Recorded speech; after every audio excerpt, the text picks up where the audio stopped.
트럼프 대통령이 일본 아베 총리와 전화 통화를 하고 단거리 발사 등 북한 문제를 논의했습니다.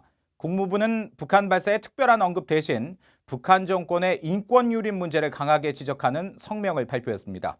미 정부의 움직임을 박승혁 기자가 보도합니다.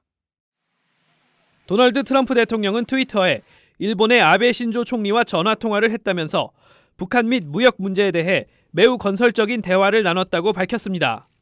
백악관은 성명을 통해 두 정상은 북한에 대한 최근 진행 상황을 논의했으며 최종적이고 완전하게 검증된 비핵화, FFVD 달성 방법에 대한 양국의 의견 일치를 재확인했다고 밝혔습니다. 이어 아베 총리는 이번 사안을 포함해 의견 교환을 하고 정세 분석과 향후 대응에 대해 면밀한 조율을 했다면서 북한이 발사한 발사체에 대해서는 미일 전문가들이 협력해 분석할 것이라고 일본 NHK에 전했습니다.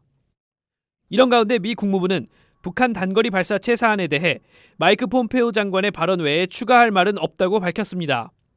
앞서 폼페오 장관은 5일 폭스뉴스와 ABC 등과의 인터뷰를 통해 북한 발사체는 직접적 위협이 아니라면서 완전히 검증된 비핵화, 즉 FFVD를 실현할 기회가 있다고 여전히 믿는다며 김 위원장의 비핵화 약속을 다시 강조했습니다.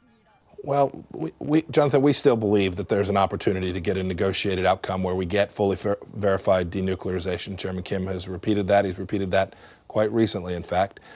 국무부는 그러면서 지난주 워싱턴에서 열린 북한 자유주간과 관련한 별도의 성명을 내고 북한 정권의 인권 유린을 강하게 지적했습니다. 국무부는 북한의 심각한 인권 상황에 계속 주의를 환기하는 탈북민과 인권단체들의 노력을 인정하며 북한 정권은 수십 년간 잔악한 인권 유린을 자행해왔다고 밝혔습니다. 또 북한 정치범 수용소에 10만 명이나 갇혀 있다면서 미국은 계속 국제단체들과 협력해 북한의 인권 탄압에 대한 인식을 제고할 것이라고 강조했습니다. VOA 뉴스 박승혁입니다.